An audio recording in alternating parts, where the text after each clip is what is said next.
Welcome all the students in this video of chapter number 1, Heredity and Evolution. जर तुम्हाला हा video आवडला तर नक्की लाईक व सबस्क्राईब करा, म्हणजे पुढील सर्व व्हिडिओ तुम्हाला पाहता येतील. Last time we have studied the evidences of evolution, that is paleontological evidences, connecting links and embryological evidences. See the next point of this chapter in this video. Let us start the next point. See Darwin's theory of natural selection. म्हणजे डार्विनचा नैसर्गिक निवडीचा सिद्धांत असं या थेअरीला म्हटलं जातं. Charles Darwin had collected innumerable specimens of plants and animals, and depending upon the observations of those specimens, he published the theory of natural selection, which preaches the survival of fittest. For this purpose, Darwin had published a book titled Origin of Species. While explaining the concept, Darwin says that all organisms reproduce prolifically. All the organisms compete with each other in a life-threatening manner. In this competition, only those organisms sustain which show the modifications essential for the winning the competition. So what it means? See now, Charles Darwin या सायंटिस्टनी काय सांगितलेलं आहे या थेअरीमध्ये, तर या Charles Darwin या सायंटिस्टनं काय केलं की innumerable species of plants and animals, वनस्पतीच्या असंख्य जातींचे नमुने जे आहेत, वनस्पती प्राण्यांच्या असंख्य जातीचे नमुने त्यांना कलेक्ट केले, गोळा केले, आणि त्यांना त्याचं काय केलं, ऑब्झर्वेशन केलं, निरीक्षण केलं, आणि या जातींच्या निरीक्षणाद्वारे त्यानं काय केलं, एक थेअरी पब्लिश केली, सिद्धांत मांडला, नॅचरल सिलेक्शन. त्या थेअरीला काय म्हटलं जातं, नैसर्गिक निवडीचा सिद्धांत असं म्हटलं जातं. त्या थेअरीमध्ये त्यानं काय सांगितलेलं आहे की सर्वायवल ऑफ फिटेस्ट. आता ही थेअरी जी आहे, त्या थेअरीमध्ये survival of fittest means what, सक्षम तेच जगतील, असा या थेअरीचा अर्थ आहे. पुढं आपण याचं मिनिंग तुम्हाला अर्थ समजावून सांगणार आहे. आणि यासाठी त्यानं एक बुक देखील पब्लिश केलं, प्रसिद्ध केलं. त्या बुकचं नाव काय आहे, ओरिजिन ऑफ स्पीसीज असं नाव आहे. व्हाईल एक्सप्लेनिंग द कन्सेप्ट, त्या बुकमध्ये मांडलेली कन्सेप्ट जी आहे किंवा त्याचं नॅचरल सिलेक्शन ही जी थेअरी आहे, ती थेअरी एक्सप्लेन करताना, स्पष्टीकरण देताना डार्विन काय म्हणतो आहे, तर ऑल ऑर्गॅनिझम्स रिप्रोड्यूस प्रोलिफिकली. सर्व सजीवांचं प्रजनन जे आहे ते प्रजनन काय होतं, असं प्रचंड मोठ्या संख्येनं प्रत्येक सजीव काय करतात, पुनरुत्पादन म्हणजे रिप्रोडक्शन करतात. आता प्रचंड संख्येनं रिप्रोडक्शन करतात म्हणजे प्रचंड जीव निर्माण होतात. But all the organisms compete with each other in a life threatening manner. जन्माला येणारे जे त्यांच्यापासून जे काही ऑर्गॅनिझम्स आहेत त्यांच्यामध्ये काय होतं, कॉम्पिटिशन होते अमंग देमसेल्व्स, त्यांच्यामध्येच कॉम्पिटिशन होते. आणि ही कॉम्पिटिशन अशी असते की अगदी जीव घेण्या पद्धतीची स्पर्धा असते. आणि ह्या कॉम्पिटिशनमध्ये काय होतं, दोज ऑर्गॅनिझम्स सस्टेन, तेच ऑर्गॅनिझम्स जगतात, which show the modification essential for winning the competition. आणि ही कॉम्पिटिशन स्पर्धा जी आहे ती जिंकण्यासाठी, winning the competition, those organisms have essential modifications. ज्या सजीवांच्यामध्ये असे काही मॉडिफिकेशन्स, बदल झालेले आहेत, तेच सजीव फक्त या स्पर्धेमध्ये जगतात असं त्यानं सांगितलेलं आहे, किंवा ही स्पर्धा जिंकतात. आता या स्पर्धेचा अर्थ सांगायचा तर त्यासाठी मी एक्झाम्पल या ठिकाणी तुम्हाला देते की एखाद्या छोट्याशा लहान जागेमध्ये आपण असंख्य व्हीट सीड्स म्हणजे गव्हाचे दाणे पेरले. जागा अतिशय लहान आहे आणि असंख्य बिया एकाच ठिकाणी पेरल्या. आता साहजिकच नैसर्गिक गुणधर्म काय आहे, बिया पेरल्या की त्यांना योग्य वातावरण मिळालं की आपोआपच काय होतात, त्या उगवतात. Many plantlets grow there in small place also. छोट्याशा जागी अनेक रोपटी उगवतील. What are the needs of these plants, basic needs. कोणत्या त्यांच्या बेसिक नीड्स म्हणजे नैसर्गिक गरजा आहे, They take water from soil. They take nutrients from soil. Sunlight for production of food they take from air. From the atmosphere. म्हणजे त्यांच्या basic गरजा काय आहेत सगळ्या प्लॅन्ट्सच्या ग्रोईंगसाठी, वाढण्यासाठी? तर लागणारी जी न्यूट्रिएंट्स आहेत, वॉटर आहे, ते टेक फ्रॉम सॉईल. मातीतून हे घटक पाणी आणि पोषक पदार्थ घेतात आणि हवेतून वातावरणातून ते काय करतात, अन्न तयार करण्यासाठी लागणारं जे कार्बन डायऑक्साईड वगैरे आहे, सनलाईट जे आहे ते सनलाईट काय करतात त्या ठिकाणी ते घेतात. आता हे घेत असताना अगदी कमी जागा आहे आणि कमी जागेमध्ये अनेक रोपटी प्लॅन्टलेट्स उगवलेली आहेत गव्हाची, आणि त्यामुळं त्यांच्यामध्ये काय निर्माण होईल, साहजिकच जगण्यासाठी स्पर्धा निर्माण होईल. आणि ही स्पर्धा असंख्य वनस्पती तिथं आल्यामुळं, उगवल्यामुळं, रोपटी उगवल्यामुळं त्यांच्यामधली ही स्पर्धा जी आहे ती जीवघेणीच असणार आहे. कारण का, तर प्रत्येकाची धडपड ही जगण्यासाठी सुरू असणार आहे आणि जगण्यासाठीच्या ह्या धडपडीमध्ये प्रत्येक वनस्पती काय करणार आहे, स्पर्धा करणार आहे पाणी मिळवण्यासाठी, त्याच्यानंतर न्यूट्रिएंट्स मिळवण्यासाठी, बरोबर आहे. आणि ह्या स्पर्धेमध्ये आता ती कमी जागेमध्ये हे जे वॉटर अवेलेबल किंवा न्यूट्रिएंट्स अवेलेबल असणारी आहेत, उपलब्ध पाणी आणि पोषक घटक हे कमी असणार आहेत. आणि साहजिकच जगण्यासाठी ह्या प्लॅन्ट्समध्ये ॲटोमॅटिक एकाच जातीचे जरी असल्या वनस्पती तरीसुद्धा त्यांच्यामध्ये काय निर्माण होणार आहे, स्पर्धा होणार आहे. आणि त्या स्पर्धेमध्ये फक्त तीच रोपं जगतील की ज्यांच्यामध्ये अशी काही मॉडिफिकेशन्स झालेले आहेत, winning the competition, which are necessary for winning the competition.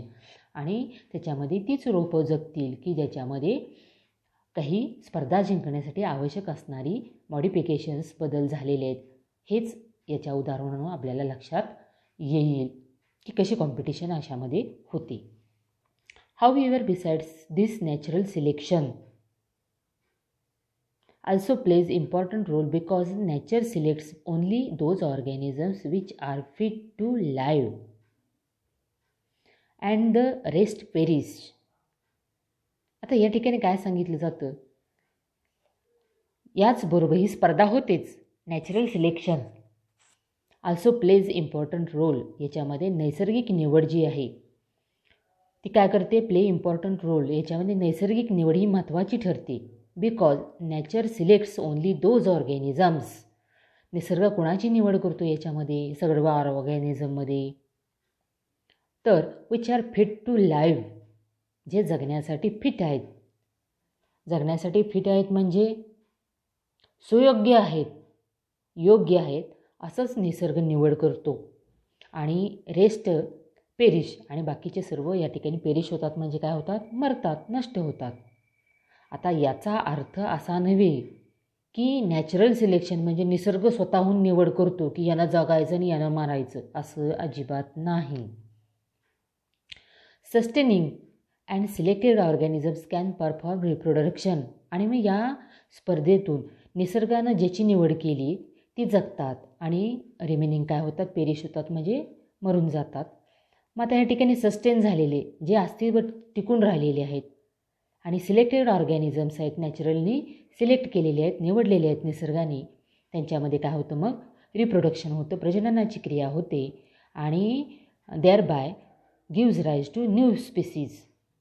त्यांच्याकडून मग जे जिवंत राहिले त्याच्याकडून रिप्रोडक्शनच्या प्रक्रियेतून पुन्हा काय होतात, नवीन स्पीसीज आहेत, न्यू स्पीसीज जन्माला येतात with their own specific characters. आणि त्या स्पीसीजमध्ये स्वतःची अशी काही वैशिष्ट्य, ठळक अशी वैशिष्ट्ये घेऊन त्या जन्माला येतात. Darwin's theory of natural selection was widely accepted for long duration. आता ही डार्विनची जी नैसर्गिक निवडीचा सिद्धांत जो आहे बराच काळापर्यंत सर्व मान्य राहिला. However some objections were raised against the theory. आणि या त्यानं मांडलेल्या थेरीबद्दल काही बाबतीबद्दल आक्षेप घेतले गेलेले आहेत. आणि हे कोणते ऑब्जेक्शन्स घेतलेले आहेत ते खाली दिलेले आहेत.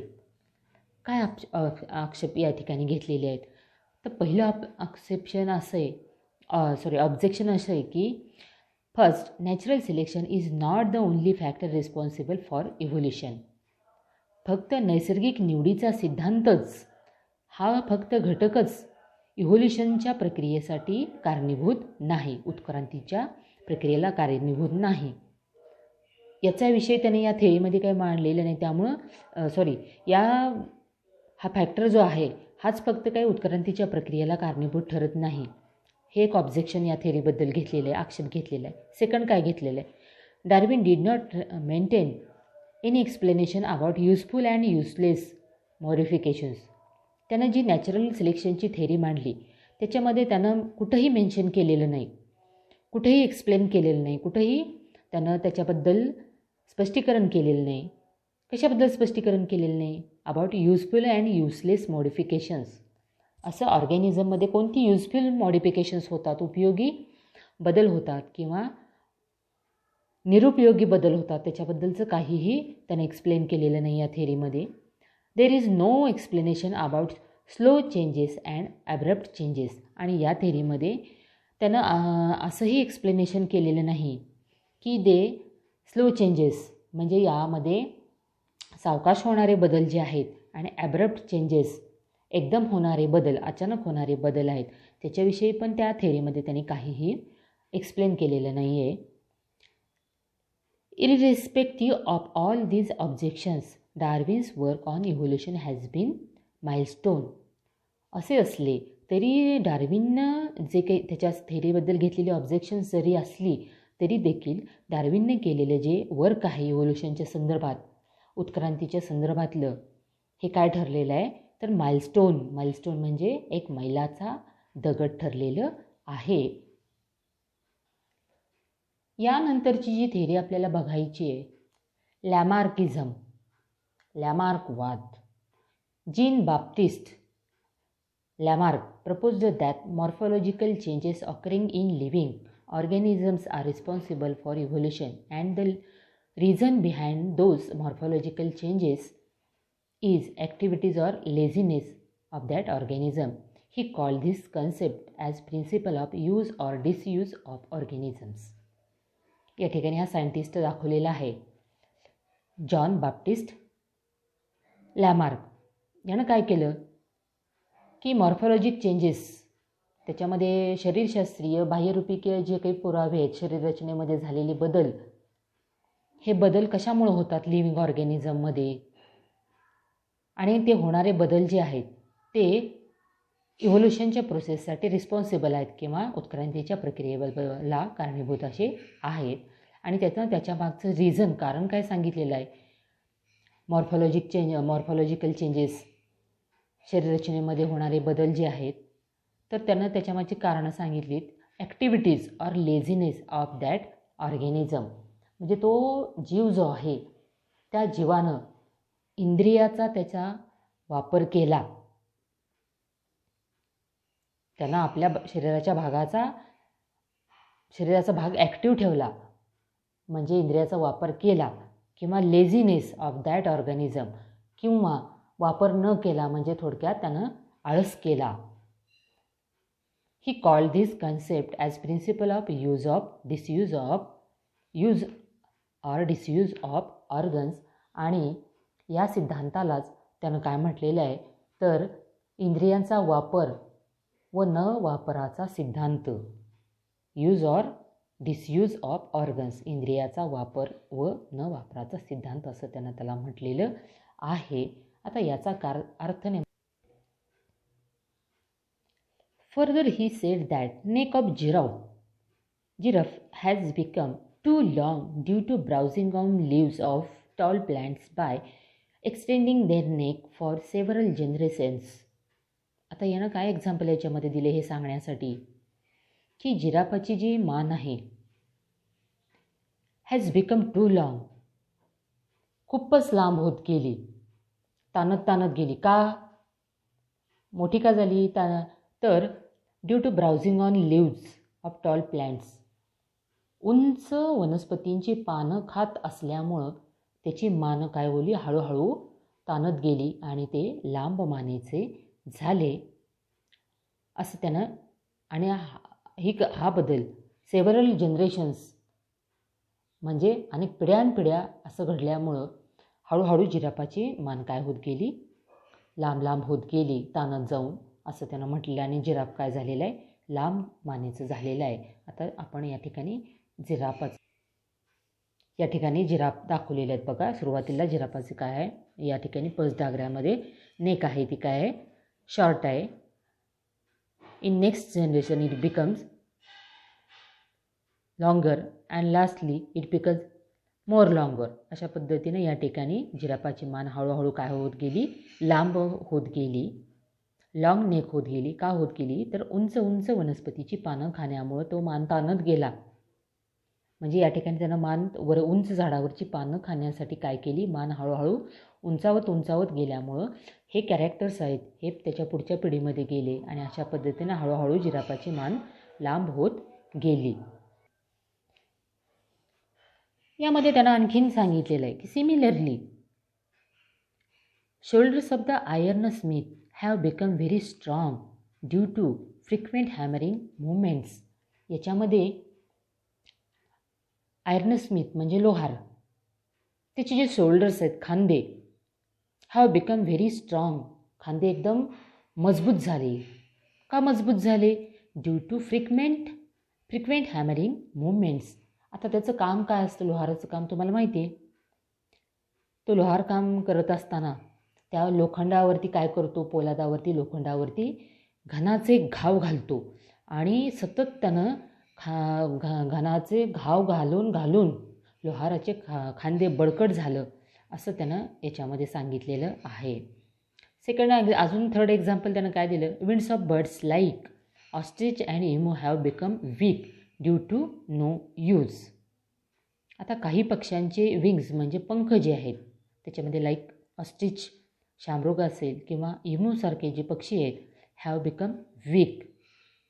या पक्ष्यांचे पंख वीक झाले. आता वीक होण्यामुळे कमकुवत झाले. का झाले, तर ड्यू टू नो यूज, त्याने त्या पंखाचा वापर केला नाही, त्यामुळे ते पंख त्याचे उपयोगात न आणल्यामुळं ते काय झाले, कमकुवत झाले. याचा आता अर्थ काय घ्यायचा आपण, तर ऑस्ट्रिच हा काय हवेमध्ये उडत नाही आणि इमू हा सुद्धा हवेमध्ये फारसा उडत नाही, त्यामुळे त्याच्यावरचे जे पंख आहेत ते पंख हळूहळू आपल्याला कमी कमी झालेले दिसतात. Legs of birds like swan or duck have becomes useful for swimming due to living in water. आता या ठिकाणी आणखीन एक एक्झाम्पल त्यांनी दिलेलं आहे की legs of birds like swan and duck have become useful for swimming. इतर जे पक्षी आहेत, स्वॅन आहे, आता याच्यामध्ये हंस असेल किंवा बदक असेल, यांचे पाय पाण्यात राहून पोहण्यायोग्य झाले. आता बदक आणि हंस हे काय करतात, जमिनीवर चालतात आणि पाण्यातसुद्धा देखील काय करतात, पोहतात. तरीसुद्धा त्यांचे पाय वापरात आल्यामुळं पोहण्यायोग्य झाले. आणखीन काय त्यांनी सांगितलेलं आहे, snakes have lost their legs by modification in their body for burrowing habitat. सापामध्ये बिळात जाण्यायोग्य शरीररचना करताना आपले पाय गमावले. म्हणजे सापाच्या जातीनं काय केलं, साप कुठं राहतो, त्याची हॅबिट काय, बरोईंग म्हणजे काय, तो बिळामध्ये राहतो आणि बिळामध्ये शिरत असताना हळूहळू सापाच्या जातीमध्ये असणारे जे पाय आहेत ते पाय काय झाले, लॉस्ट झाले. म्हणजे त्यानं सापाच्या जातीने हे पाय त्यांचे गमावले, असं हे त्यानं एक्झाम्पल या ठिकाणी दिलेलं आहे.